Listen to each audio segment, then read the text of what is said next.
t'exalterai, ô mon roi, je t'exalterai, ô mon Dieu, et je bénirai ton nom, je t'exalterai, disons, ô mon Dieu, je t'exalterai, ô mon roi, je t'exalterai, ô mon Dieu, et je bénirai ton nom à toujours. Je t'exalterai, ô mon Dieu, je t'exalterai, ô mon roi, je t'exalterai, ô mon Dieu,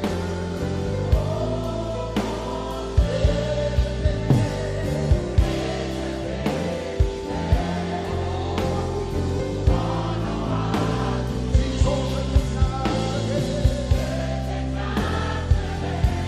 ô mon Dieu, je t'exalterai, ô mon roi, je t'exalterai, ô mon Dieu,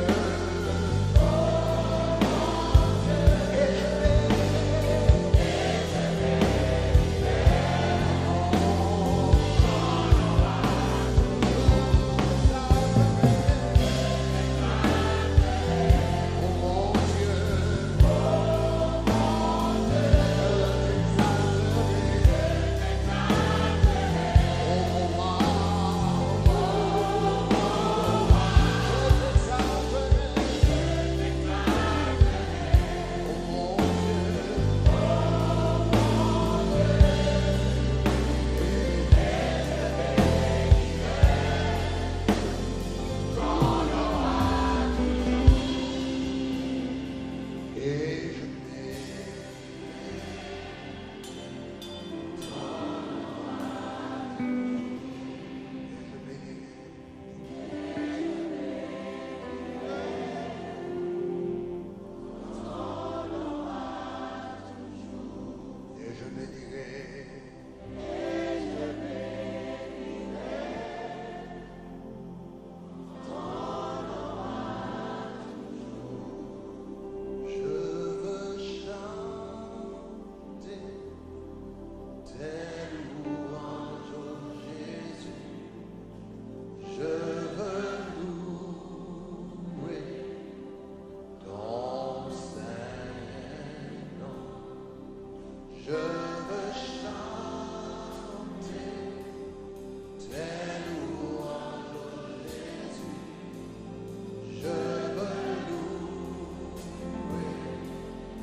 de recevoir la gloire, de recevoir.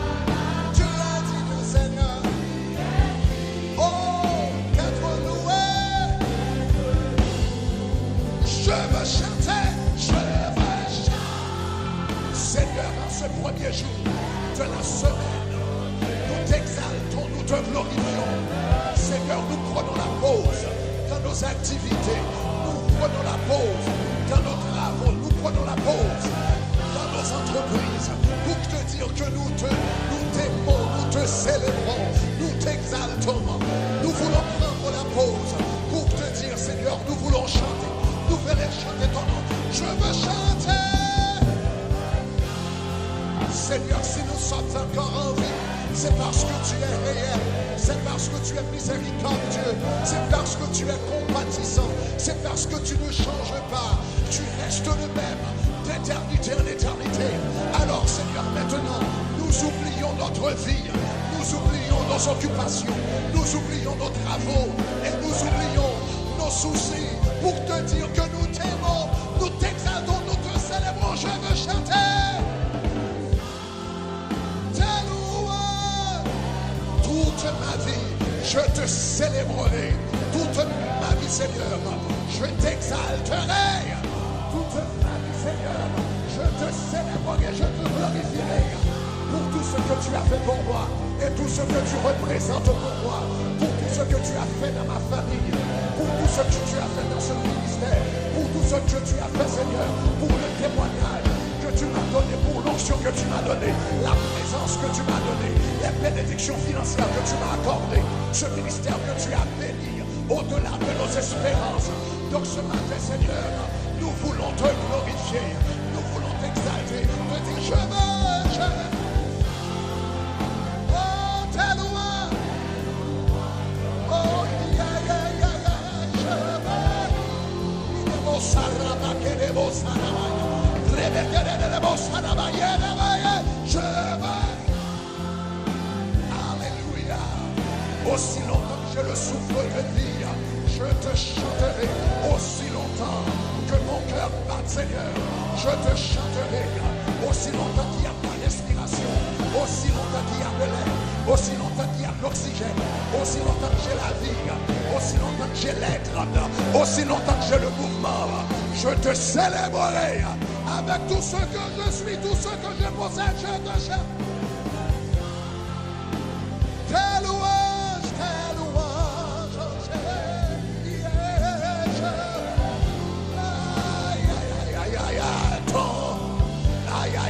je veux chanter. Seigneur, tu n'as rien à prouver. Tu n'as rien à prouver devant nous, Seigneur. Tu as déjà prouvé ta fidélité. Tu as déjà prouvé ton abondance. Tu as déjà prouvé ta grâce. Tu as déjà prouvé que tu es Jéhovah Nissi, celui qui donne la victoire. Tu nous as déjà prouvé que tu es Jéhovah Shalom, le Dieu qui nous donne la paix. Tu nous as déjà prouvé que tu es Jéhovah Rapha, le Dieu qui guérit. Tes louanges, oh je veux louer ton Seigneur. Je veux chanter avec les mains élevées devant Dieu, avec les mains élevées devant Dieu. La Bible dit qu'il faut élever les mains pures devant Dieu. Seigneur, nous te glorifions, je veux chanter, reçois la louange, reçois l'adoration, reçois, Seigneur, les mots de magnificence de l'épouse. Reçois, Seigneur, l'exaltation de ton peuple. Je veux tes louanges,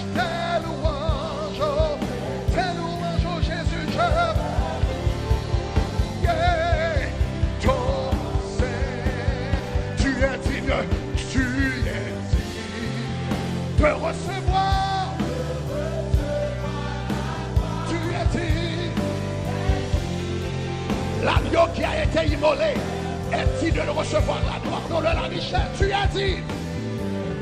L'agneau qui a été immolé est digne de recevoir la gloire, l'honneur, la louange, la magnificence au siècle des siècles. Tu es digne de recevoir. Tu es digne, Seigneur, oh, d'être loué. Tu es digne, tu transforme-nous, change-nous, métamorphose-nous, Seigneur, de l'intérieur au nom de Jésus. Transforme-nous à ton image, transforme-nous à ta ressemblance, transforme-nous, Seigneur, pour être comme toi. Sanctifie-nous, purifie-nous, glorifie-nous pour la gloire de ton nom au nom de Jésus. Lave-nous de tout ce qui ne te ressemble pas. Lave-nous, Seigneur, de tout ce qui ne vient pas de toi. Lave-nous, Seigneur, de tout, Seigneur, qui ne te ressemble pas.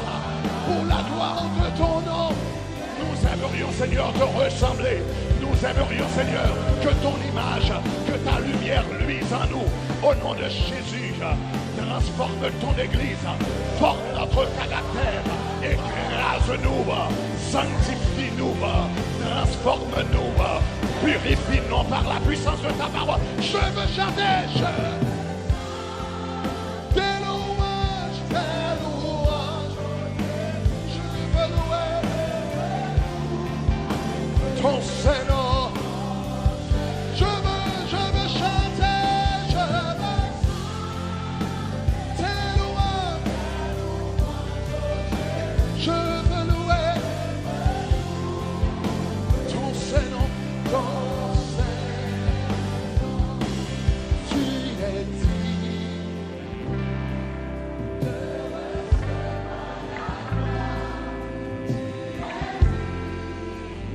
d'être loué. Car tu es digne de recevoir. Tu es digne d'être loué. Disons, tu es digne, l'agneau qui a été immolé est digne de recevoir la gloire, la richesse, l'honneur, la magnificence au siècle des siècles. Alléluia. Comment? Tu es digne, de recevoir. Tu es digne.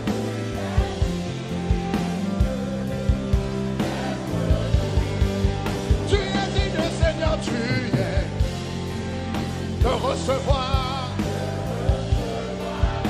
Tu es digne d'être loué. Une fois plus fort, tu es digne de recevoir.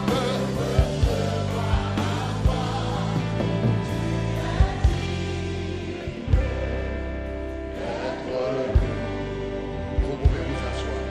Je veux chanter tes louanges, Jésus. Je veux ton sein. Je veux chanter. Je veux chanter tes louanges, Jésus. Je veux ton Saint-Nom. Je veux chanter tes louanges, Jésus. Je veux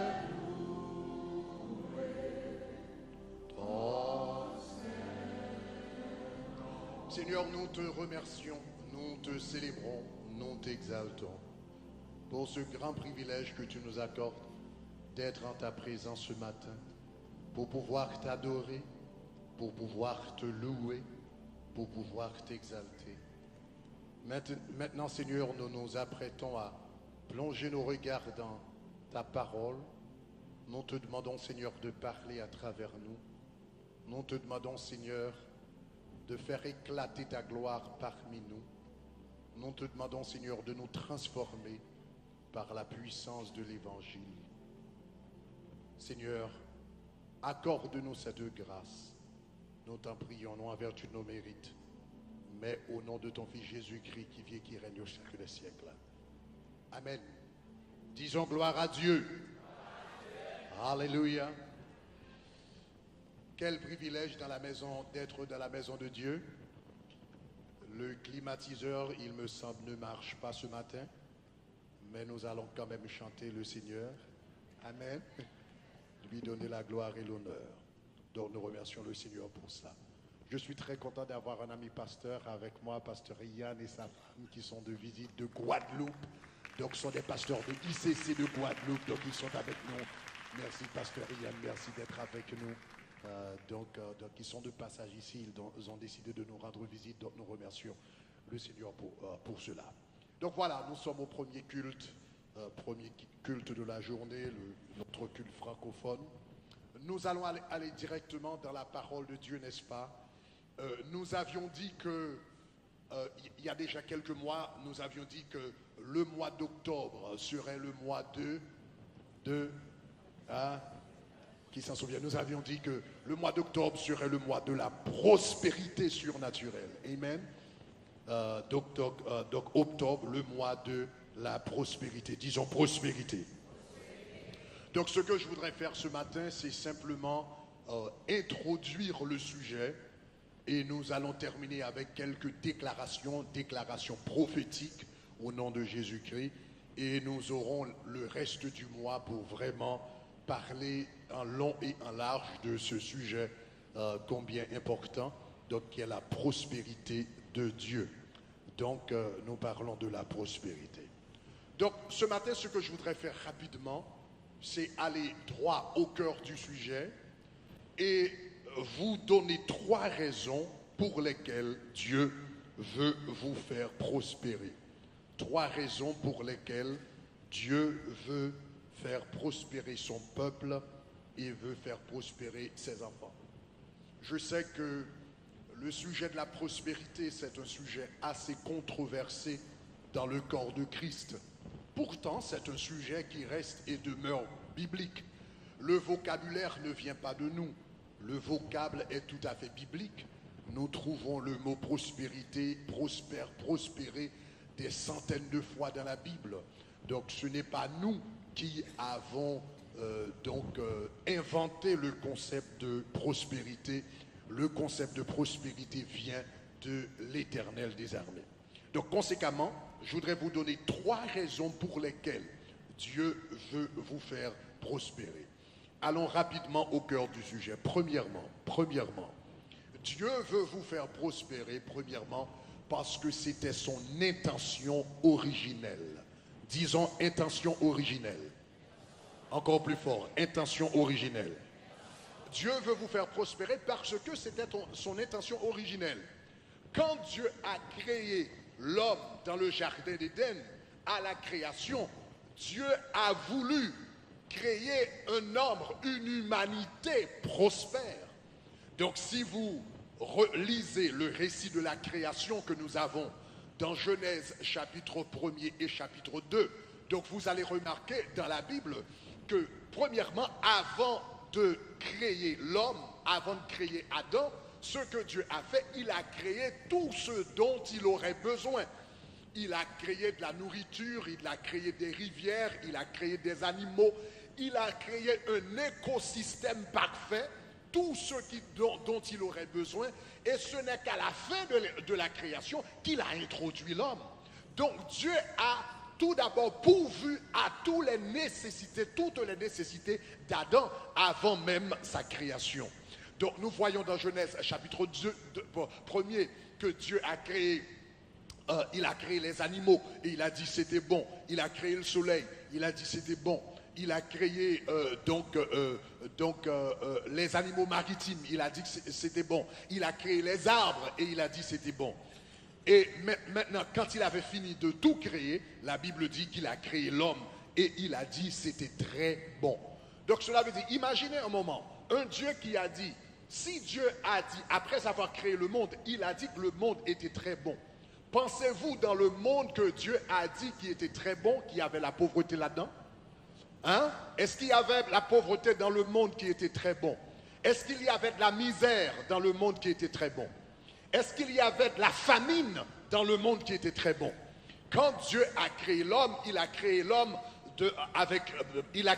l'a entouré de tout ce qu'il avait besoin. Donc l'intention originelle de Dieu, c'était de prospérer l'homme.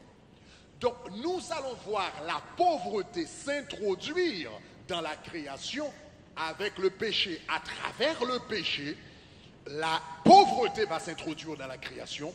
Ce n'est que dans Genèse chapitre 3. Dans Genèse chapitre 1er, nous voyons la prospérité de Dieu. Dans Genèse chapitre 2, nous voyons la prospérité de Dieu. Nous voyons la prospérité de Dieu se manifester à travers les arbres, les fruits, les aliments, la nourriture, des rivières remplies d'or et remplies de pierres précieuses, etc. Donc dans Genèse chapitre 1er et 2, nous voyons la prospérité de Dieu. Mais la pauvreté va s'introduire dans la création dans Genèse chapitre 3. Mais qu'est-ce qui était arrivé dans Genèse chapitre 3? Si vous lisez le chapitre, dans Genèse chapitre 3, il est question du péché. Le péché s'est introduit dans la création. Et ce n'est qu'après l'introduction du péché de la création, et comme signe de jugement et de malédiction de Dieu, et ces mots ont été prononcés, que nous lisons dans Genèse chapitre 3, le verset 17. Dans Genèse chapitre 3, le verset 17, le Seigneur dit, le sol sera maudit à cause de toi. Si le Seigneur dit le sol sera maudit à cause de toi, cela veut dire auparavant le sol était béni. Est-ce que ça va, chers amis? Donc quand il a créé l'homme, le sol était béni, la terre était bénie, les jardins étaient bénis. Il a dit, le sol sera maudit à cause de toi. Et il a dit, c'est à force de peine que tu en tireras la nourriture tous les jours de ta vie. C'est à force de peine que tu en tireras la nourriture. Si le Seigneur a dit après le péché, c'est à force de peine que tu en tireras la nourriture, cela veut dire avant le péché, tirer la nourriture du sol, c'était chose facile. Est-ce que ça va, chers amis? C'était facile. C'était pas si difficile que ça. Adam pouvait parler, Adam devait quand même travailler parce que le travail fait partie de la gloire, mais il n'avait pas à travailler dur parce qu'il était un homme prospère. Donc après la création, nous voyons, la Bible dit, l'Éternel a dit, le sol sera maudit à cause de toi, et c'est à force de peine que tu en tireras la nourriture, et il dit, il te produira des épines et des ronces, et tu mangeras l'herbe des champs. Il te produira des épines et des ronces. Cela veut dire que quand Dieu a créé la création originelle, il n'y avait pas d'épines, il n'y avait pas de ronces. Donc en réalité, tout était prospère dans la création originelle de Dieu. Donc je veux dire que Dieu veut vous faire prospérer. Pourquoi? Parce qu'il nous avait créés dans la prospérité. En réalité, c'est le péché qui a introduit la pauvreté dans le monde. Et c'est le péché qui introduit la pauvreté dans la vie de l'homme. Mais j'ai une bonne nouvelle pour vous. La pauvreté, en réalité, c'est une manifestation de la malédiction de Dieu. Quand l'homme a péché contre Dieu, et Dieu a prononcé sur lui une malédiction, et cette malédiction comprenait à l'intérieur d'elle la pauvreté. Parce que l'Éternel dit, le sol sera quoi? Sera quoi? Disons le mot. Sera quoi? Le sol sera maudit à cause de toi. Donc cela veut dire, la pauvreté, c'est une malédiction. C'est une malédiction qui a été introduite dans la création à travers le péché. Mais j'ai une très bonne nouvelle pour vous. Quelle est la très bonne nouvelle? Si la pauvreté est une malédiction, remarquez ce que l'apôtre Paul nous dit dans Galates chapitre 3, le verset 13, par rapport à toutes les malédictions que vous et moi, auxquelles nous aurons à faire face. Vous et moi, nous aurons à faire face. Lisons ensemble. La pauvreté est une malédiction. Mais regarde ce que la Bible nous dit par rapport à toutes les malédictions auxquelles nous aurions à faire face dans cette vie. Remarquez ce que la Bible dit. Christ nous a fait quoi? Christ nous a fait quoi? Christ nous a fait quoi? Christ nous a fait quoi? Il nous a rachetés de la malédiction de la loi, étant devenu malédiction pour nous. Car il est écrit, maudit est quiconque est pendu au bois. Christ, la Bible dit, Christ nous a rachetés de la malédiction. La Bible nous présente dans le livre de la Genèse, chapitre 3, le verset 16, nous voyons que la pauvreté est une malédiction. Elle a été introduite dans la création à travers la malédiction de Dieu après le péché de l'homme. Mais la Bible nous dit que Jésus-Christ, lui, est venu afin de nous racheter de la malédiction. Disons gloire. Vous êtes rachetés de la malédiction de la pauvreté. Vous êtes rachetés de la malédiction de la misère. Vous êtes rachetés de la malédiction de l'insuffisance. L'une des raisons pour lesquelles Christ était venu dans le monde, c'était précisément pour vous racheter de la malédiction de la pauvreté. Disons gloire. Donc très important, très important. Vous voyez, j'ai entendu dire, il y a beaucoup de prédicateurs qui disent, un chrétien ne doit pas être prospère. Un chrétien ne doit pas vivre dans l'abondance. Un chrétien ne peut pas être riche. Un chrétien ne peut pas être, comment dirais-je, éminent, etc. Ne peut pas avoir du succès. Le chrétien ne peut pas être prospère. Pourquoi? Donc il dit, si vous regardez la vie de Jésus-Christ, vous allez voir que Jésus-Christ, quand il était sur la terre, il n'était pas particulièrement riche, il n'était pas particulièrement prospère, il n'était pas, comment dirais-je, donc il n'était pas riche, il n'était pas prospère, tout au moins matériellement. Parce que quand on lui a demandé où est-ce qu'il logeait, il a dit les renards ont des tanières, les oiseaux du ciel ont des nids, mais le Fils de l'homme n'a pas un endroit pour reposer sa tête. Il semble que durant le ministère de Jésus-Christ, il n'avait pas de maison personnelle, il n'avait pas de domicile personnel la majorité du temps. Donc si vous lisez les évangiles, vous allez voir qu'il logeait dans la maison de Pierre, parfois dans la maison de Lazare, etc.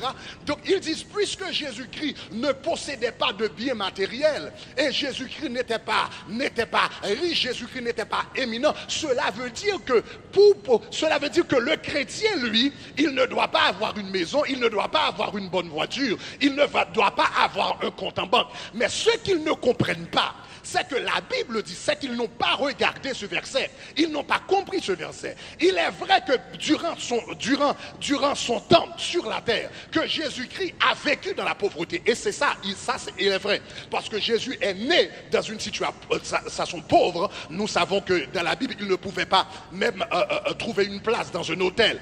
Donc, en réalité, Jésus-Christ a mené une vie de pauvre.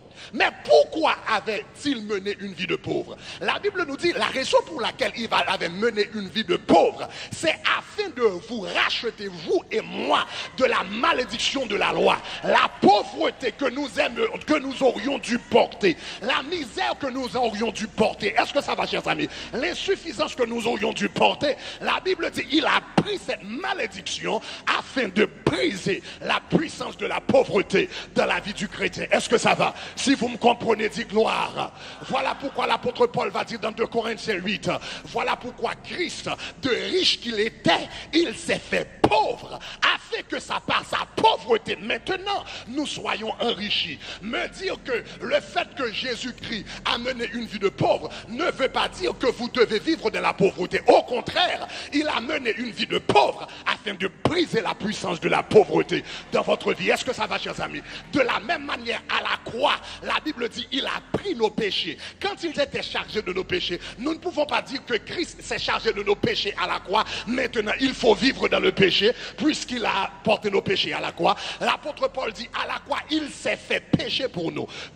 On ne peut pas dire, puisque Christ s'est fait pécher pour nous, maintenant vivons dans le péché, marchons dans le péché, accommodons-nous au péché. Non, Christ s'est fait pécher pour nous, afin de briser la puissance du péché dans notre vie. Christ a pris ta pauvreté à la croix. Christ a pris ta misère à la croix. Christ a pris ton insuffisance à la croix. Il a pris ta pauvreté et il t'a donné sa prospérité. Il a pris ton insuffisance et il t'a donné son abondance. Il a pris ta famine. Est-ce que ça va, chers amis? Et il t'a donné de la satisfaction. Si vous êtes d'accord, disons gloire. Donc Christ, à la croix, il a pris notre pauvreté afin de nous donner une vie d'abondance. De la même manière qu'il a pris notre péché afin de nous accorder sa justice. Donc premièrement, Dieu veut nous faire prospérer, premièrement parce que c'était son intention originelle. Et maintenant, à travers le péché, la pauvreté est entrée dans le monde. Maintenant, Dieu le Père a envoyé son Fils Jésus-Christ pour qu'il vienne dans le monde et briser le joug de la pauvreté dans la vie du croyant. Donc conséquemment, le texte nous dit, relisons le texte, Galates chapitre 3, le verset 13, le texte le dit de manière le dit très très clairement, Christ nous a rachetés de la malédiction de la loi étant devenu malédiction pour nous. Car il est écrit, maudit est quiconque est pendu au bois, le verset 14 maintenant. Pourquoi a-t-il fait cela? Pourquoi a-t-il pris la malédiction de la pauvreté, de l'infirmité, etc. à la croix? Afin que la bénédiction d'Abraham eût pour les païens son accomplissement. Les païens, c'est vous et moi.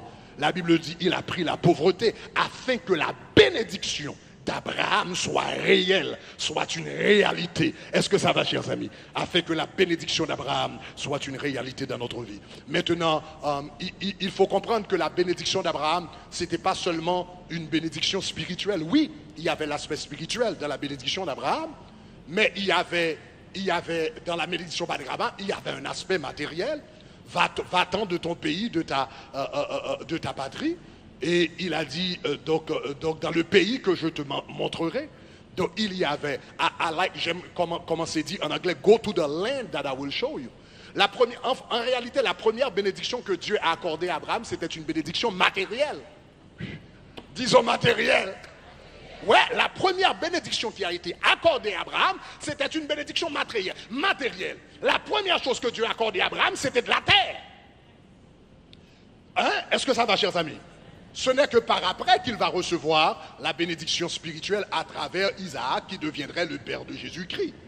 Mais la première bénédiction qui a été accordée à Abraham, c'était une bénédiction matérielle. Va-t'en de ton pays, de ta patrie, de la maison de ton père, dans le pays, to the land, à la terre que je te montrerai. Et quand il est arrivé à Canaan, le Seigneur est descendu dans sa gloire et il a dit, Abraham, je t'ai donné cette terre. Donc la première, the first blessing that Abraham had was real estate. The first blessing he had was real estate. Dieu lui a donné de la terre, de l'immobilier. C'est ce qu'il a reçu en premier lieu. Donc premièrement, Dieu veut vous faire prospérer, premièrement parce que c'était son intention originelle. Deuxièmement, Dieu veut vous faire prospérer parce que la prospérité reflète son caractère. La prospérité reflète le caractère même de Dieu, la nature même de Dieu. Regardez ce que la Bible nous dit par rapport à cela. Dans Matthieu chapitre 7, le verset 11. Matthieu chapitre 7, le verset 11. Lisons ensemble. Le texte dit, si donc méchant que vous l'êtes, vous savez donner de bonnes choses à vos enfants, à combien plus forte raison votre Père qui est dans les cieux donnera-t-il de bonnes choses à ceux qui les lui demandent? Je me rappelle, il y a quelques mois, nous étions à New York, notre équipe de médias, nous étions à New York pour une conférence.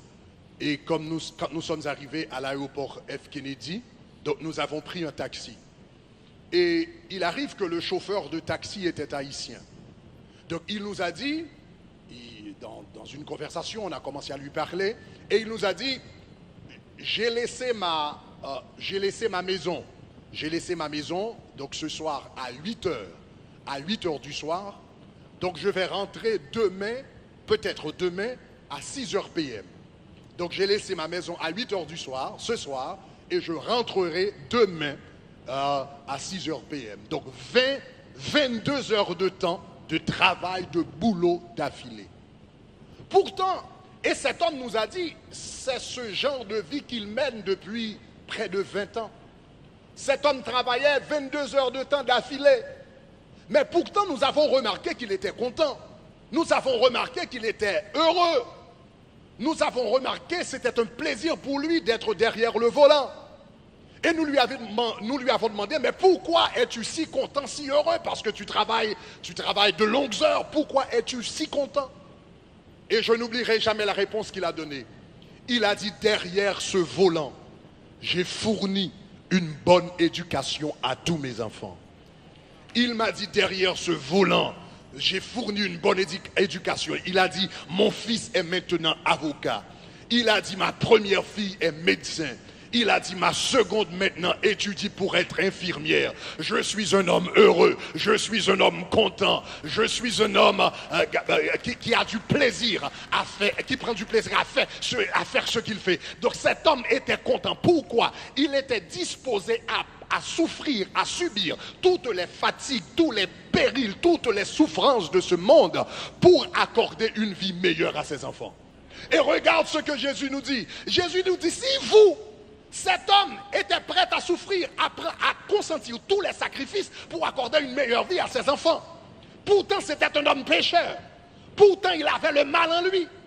Pourtant, c'est un homme dont nous avions essayé de partager Christ avec lui, de l'évangéliser, mais il n'était pas converti. Pourtant, c'est un homme qui ne connaissait pas Dieu. Et Jésus nous dit, si vous, méchants que vous êtes, vous savez accorder de bonnes choses à vos enfants, à combien plus forte raison le Dieu qui n'a pas de mal en lui, à combien plus forte raison le Dieu qui n'a pas de péché en lui, à combien plus forte raison le Dieu qui est rempli de bonté, de provision, de miséricorde, accordera-t-il de bonnes choses à ses enfants. Donc, chers amis, la prospérité reflète la nature même de Dieu. La nature même de Dieu. Et penser à un Dieu, dire que notre Père dans le ciel, dire que notre Père, c'est un Dieu riche, souverain. Le texte dit à l'Éternel la terre et ce qu'elle renferme, le monde et ce qu'il habite, et qu'il habite. Dire que nous servons un Dieu souverain, qui est maître et propriétaire de tout, qui est Seigneur de tout, pourtant qui prend du plaisir à voir ses enfants vivre dans la pauvreté, dans la misère, c'est un contresens. C'est impensable. C'est un non-sens. Donc la réalité, mais remarquez ce que dit le texte. À combien, si vous, méchants que vous êtes, vous savez donner de bonnes choses à vos enfants, la fin du texte dit, et combien, si vous, méchants que vous êtes, vous savez donner de bonnes choses à vos enfants, à combien plus forte raison votre Père qui est dans les cieux donnera-t-il de bonnes choses? Pas simplement à ses enfants. Vous pouvez être son enfant et ne pas recevoir de bonnes choses, mais ce n'est pas parce qu'il ne veut pas, mais de bonnes choses à ceux qui les lui demandent. Est-ce que ça va, chers amis? Cela veut dire que vous avez votre responsabilité pour pouvoir jouir de ces choses. Il faut savoir comment entrer dans la présence de Dieu, dans la prière, et dire à l'instar de Jacob, Seigneur, je ne te laisserai pas partir, que tu ne m'aies béni ce soir, que tu ne m'aies élevé ce soir, que tu m'ouvres une porte ce soir, que tu me fasses grâce ce soir. Il donnera de bonnes choses à ceux qui les lui demandent. Donc parfois, mais vous voyez le problème, si nous vivons dans un monde où les évangélistes prêchent la pauvreté, encouragent la pauvreté, nous disent que le Dieu que nous servons prend plaisir dans notre pauvreté, dans la pénurie, dans la misère, nous n'allons jamais demander à Dieu. Donc parfois la raison pour laquelle nous ne recevons pas, c'est parce que nous ne demandons pas, mais nous ne demandons pas parce que nous n'avons pas été enseignés à demander de bonnes choses de la part de Dieu. Nous avons été enseignés à accepter le minimum. Nous avons été enseignés à accepter la pauvreté. Nous avons été enseignés à accepter l'insuffisance. Mais nous, au nom de Jésus de Nazareth, aujourd'hui c'est fini. J'ai dit c'est fini dans votre vie. J'ai dit c'est fini dans votre famille. J'ai dit c'est fini dans votre ministère. Disons gloire. Donc premièrement, Dieu veut vous faire prospérer. Premièrement parce que c'était son intention originelle. Deuxièmement, Dieu veut vous faire prospérer, n'est-ce pas? Parce que cela reflète sa nature même, c'est sa nature. Et troisièmement et dernièrement, Dieu veut vous faire prospérer parce que c'est à travers votre prospérité qu'il finance son royaume. C'est à travers la prospérité de ses enfants que Dieu finance ses projets. C'est à travers votre prospérité qu'il finance ce qu'il veut faire sur la terre. Quand Dieu veut qu'une croisade soit prêchée, par exemple en Haïti, comme nous allons avoir In Haïti en 2018, n'est-ce pas, en janvier 2018. Quand Dieu veut une croisade en Haïti, quand Dieu veut une croisade en Afrique, quand Dieu veut une croisade à North Miami, mais l'Éternel ne se présente pas à Chase Manhattan Bank et faire un prêt. Non, quand Dieu veut faire quelque chose sur la terre, il sensibilise le cœur de ses enfants pour qu'ils s'engagent financièrement.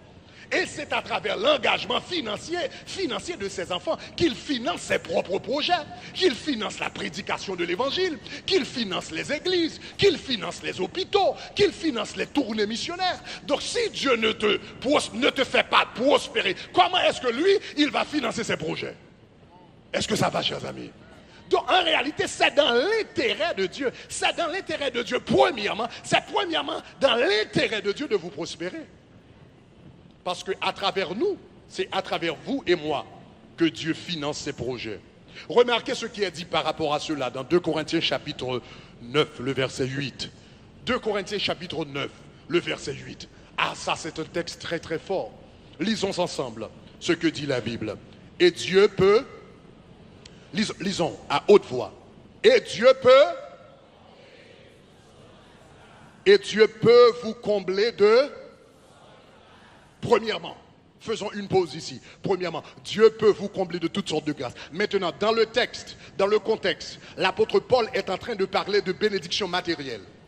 Mais vous voyez ce qu'il dit ici par rapport aux bénédictions matérielles. Dieu peut vous combler de toute grâce. Les bénédictions matérielles de Dieu, les provisions de Dieu, la prospérité de Dieu, ce n'est pas une malédiction. Dieu l'appelle une grâce. Et Dieu peut vous combler de toute grâce. Disons grâce.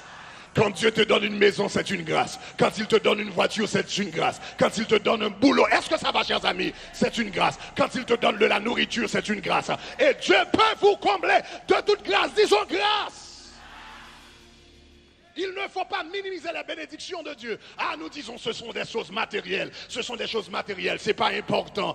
Ce n'est pas prioritaire. Non, la Bible dit les bénédictions matérielles que nous recevons de la part de Dieu sont les manifestations de la grâce de Dieu dans notre vie. Disons grâce. Donc le texte nous dit, et Dieu peut vous combler de toute grâce. Et qu'est-ce que cette grâce fera? Cette grâce fera deux choses. Premièrement, cette grâce vous accordera de la suffisance. De la suffisance. Remarquez ce qui est dit dans le texte. Et Dieu peut vous combler de toute grâce afin que, possédant, quand vous possédez des choses, c'est une grâce. Vous possédez une maison, c'est une grâce. Vous possédez un bon travail, c'est une grâce. Vous possédez un boulot, c'est une grâce. Vous possédez une voiture, c'est une grâce. Et Dieu peut vous combler de toute grâce afin que, possédant, toujours, possédant, disons toujours,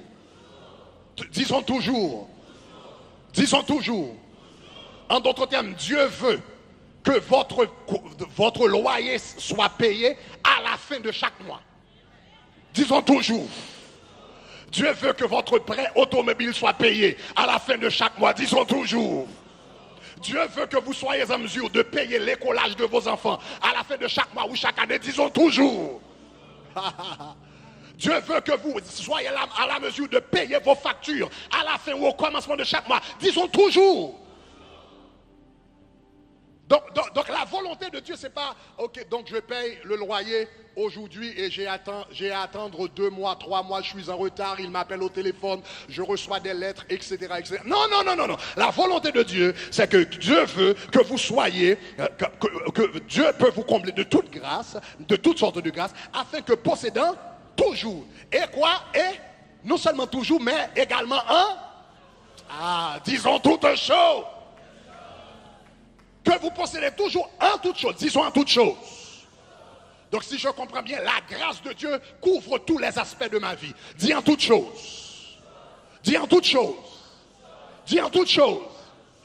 Dieu veut que vous soyez comblés de toute grâce afin que possédant toujours en toutes choses, qu'il s'agisse de votre loyer, qu'il s'agisse de l'écolage de vos enfants, qu'il s'agisse de votre prêt automobile, qu'il s'agisse de vos factures de carte de crédit ou carte bleue, quoi qu'il en soit, etc. Que vous possédez toujours, en toutes choses, de quoi satisfaire Ça, c'est la suffisance. Dieu veut que possédant toujours, en toutes choses, de quoi satisfaire à tous vos besoins. Ça, c'est la suffisance. Mais au-delà de la suffisance, il y a une autre dimension. Et cette dimension qui est au-dessus de la suffisance, après avoir payé toutes les factures, après avoir payé votre loyer, après avoir rempli et satisfait toutes vos dépenses, maintenant que vous ayez encore Aïe, aïe, aïe, aïe, aïe, aïe, aïe, aïe, aïe. Ah, que vous ayez encore, après avoir fini de payer le loyer, après avoir fini de payer les factures, après avoir fini de payer votre prêt automobile, après avoir fini de payer les collages de vos enfants, après avoir fini de payer vos dépenses médicales, etc. Maintenant, que vous ayez, il a dit que vous ayez encore qui quoi, hein? Ah, maintenant, on passe de la suffisance à l'abondance. Que vous ayez encore en abondance. Maintenant, pourquoi est-ce que Dieu nous accorde de l'abondance? Le texte nous dit de façon très claire, de l'abondance. Ce n'est pas abondance pour mal faire chelbé. Non, non, non, non. Mais l'abondance que Dieu nous accorde, il nous accorde pour un but précis, un but déterminé. Le texte dit que vous ayez encore en abondance. Pourquoi? Pour toute bonne œuvre.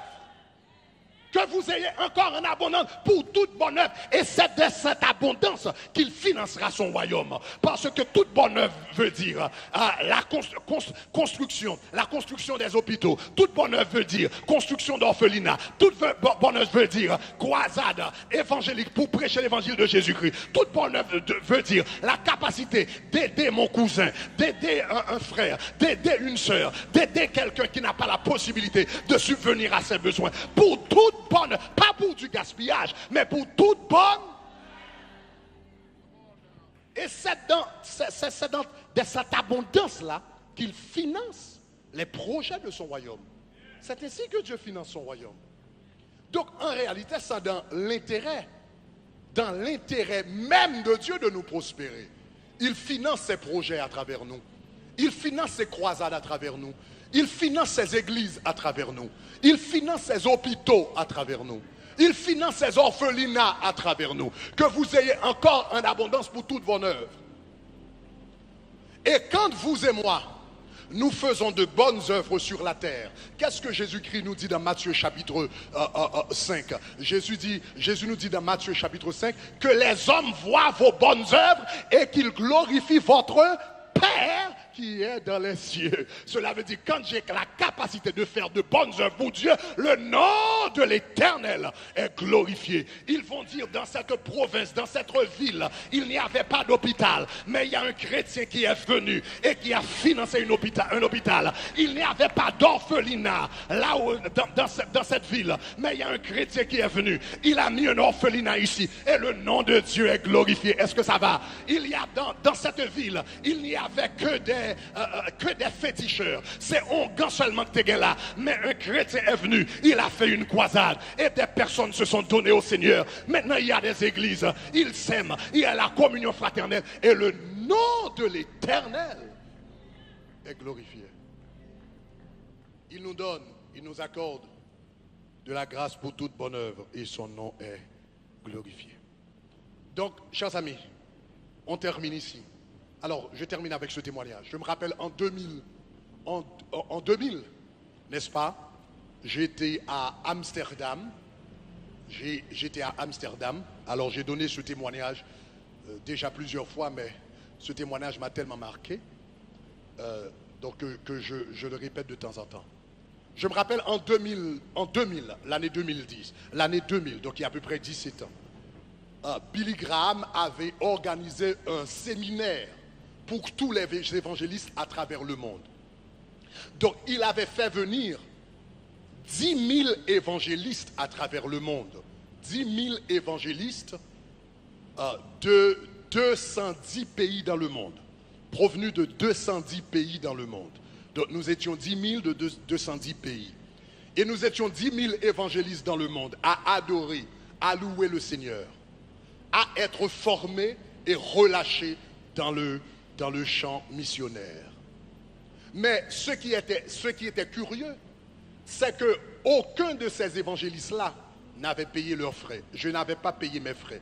Mes frais de transport, mes frais d'hôtel, mes frais de restauration. Donc, je n'avais rien payé.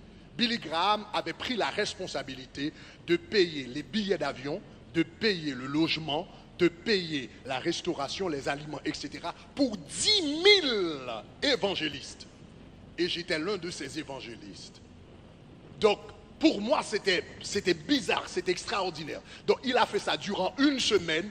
Il a formé des évangélistes à travers le monde et les a relâchés dans le champ missionnaire. Et il arrive que celui qui avait organisé le programme pour Billy Graham, c'était un ami à moi, donc un ami au Texas, quand je vivais au Texas. C'était un ami à moi qui s'appelait Dan. Quelques mois après, donc j'ai eu un déjeuner avec Dan. Et puis j'ai dit, Dan, donc c'était génial le programme que vous aviez organisé, la formation des évangélistes, c'était génial. Combien vous a coûté la semaine? Et il m'a dit, Grégory, la semaine nous a coûté 60 millions de dollars. 60 millions. J'étais sur le point de m'évanouir. C'était la première fois que j'avais entendu ce genre de chiffres dans les choses de Dieu.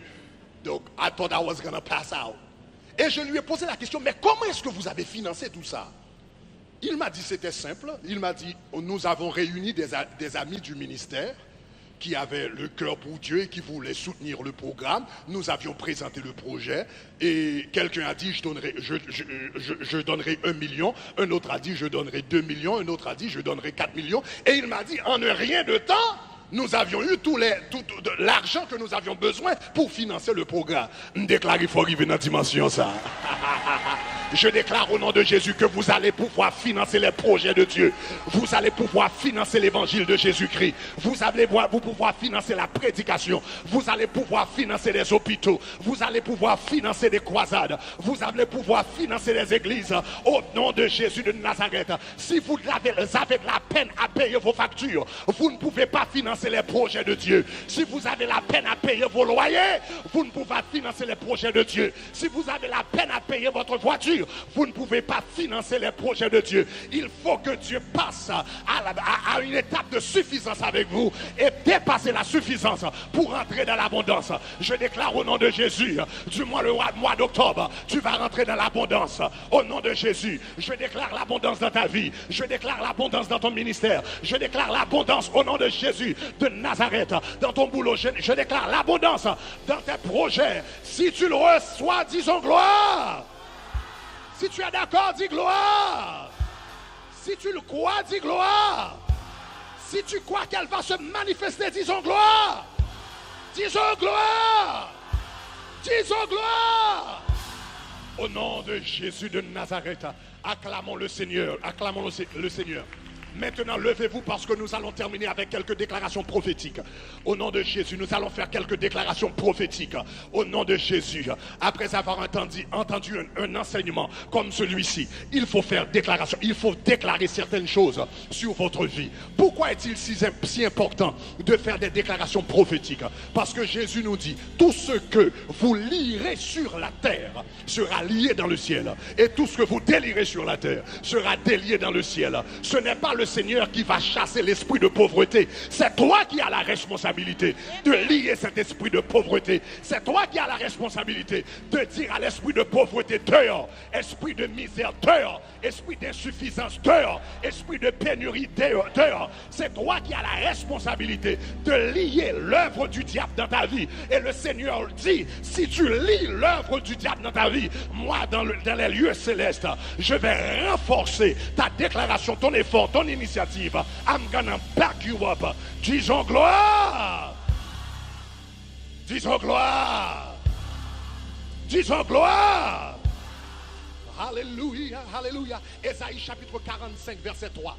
Donc nous allons faire peut-être une ou deux prières, mais rapidement. Ésaïe chapitre 45 verset 3. Put it in French, please. Lisons ensemble, lisons ensemble. Alléluia. Je te donnerai des trésors cachés. Des richesses enfouies, afin que tu saches que je suis l'Éternel qui t'appelle par ton nom. Maintenant, le texte dit le Dieu d'Israël. Israël, c'était le nom de Jacob. C'était le nom de Jacob. Mais Jacob est mort. Mais vous et moi, nous sommes vivants aujourd'hui. Donc, au lieu de dire le Dieu d'Israël, nous allons dire le Dieu de Grégory Toussaint. Tu vas remplacer ton nom au nom de Jésus de Nazareth.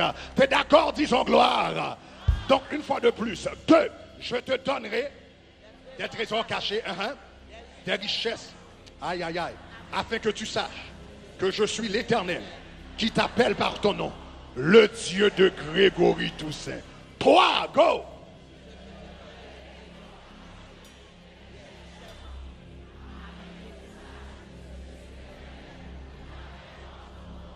Le Dieu de 4. Plus fort.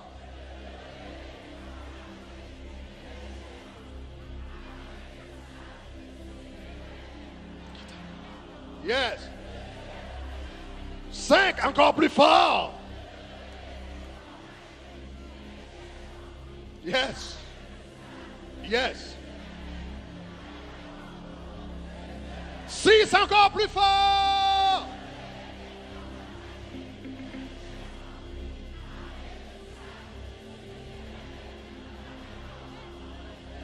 Et 7, maintenant la perfection.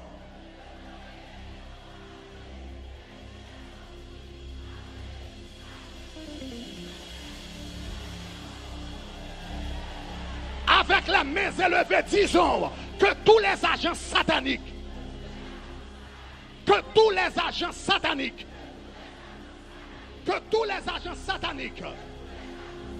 qui retiennent ma bénédiction périssent au nom de Jésus. Disons que tout agent satanique,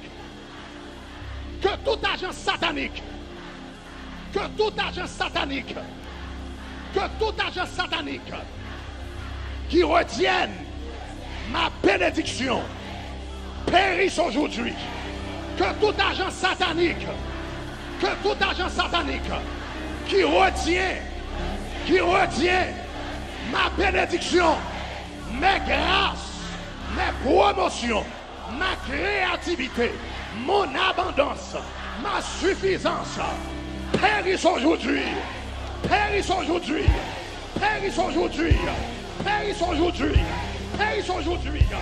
Au nom de Jésus de Nazareth, 1, 2, 3, prononcez sous la vie.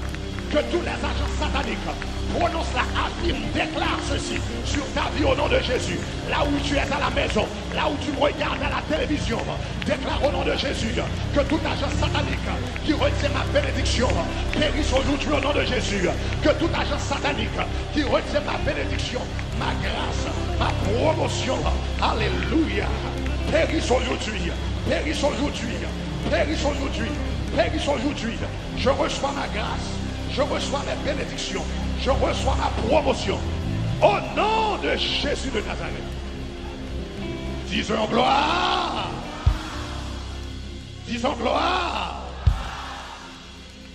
Deuxième prière rapidement. Daniel chapitre 10 verset 12. Lisons ensemble. Il me dit, il s'agit ici de la prière de Daniel quand il avait prié au Seigneur pendant 21 jours. Et le texte nous dit qu'un ange du royaume des ténèbres avait retenu la réponse à sa prière. Lisons ensemble. Daniel. Et il me dit, Daniel, ne crains rien.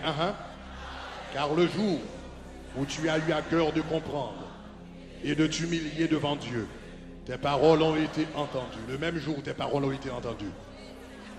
Et c'est à cause de tes paroles que je viens. Cela veut dire Dieu avait répondu à la prière dès le premier jour. Maintenant, regardez ce qui est arrivé au verset 11.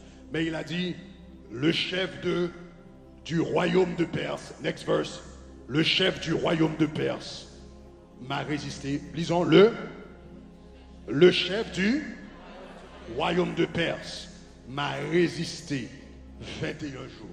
Le chef du royaume de Perse m'a résisté 21 jours. Il y a des démons, il y a des principautés démoniaques. Il y a des principautés démoniaques qui vous laissent prier, mais qui bloquent et qui résistent votre témoignage. Il y a des démons, je les appelle les démons anti-témoignage. Ils n'ont pas de problème pour vous laisser prier. Ils n'ont pas de problème pour vous laisser jeûner. Ils n'ont pas de problème pour vous laisser chercher la présence de Dieu. Mais ce qu'ils ne veulent pas, c'est la manifestation de la gloire de Dieu dans ta vie. Ce qu'ils ne veulent pas, c'est que vous puissiez voir les résultats concrets de tes prières. Maintenant, nous allons faire une prière, nous allons terminer avec. Disons que toutes les forces anti-témoignage qui œuvrent contre moi,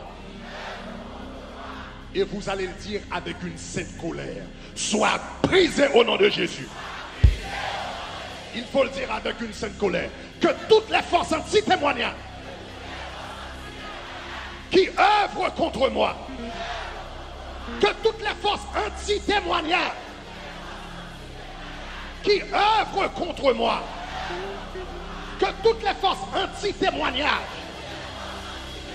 qui œuvrent contre moi soient brisées au nom de Jésus. Soient brisées au nom de Jésus. Soient brisées au nom de Jésus. Soient brisées au nom de Jésus. Disons toutes les forces anti-témoignages. Alléluia. Qui œuvrent contre moi. Contre mon succès. Contre mon succès. Contre mon succès.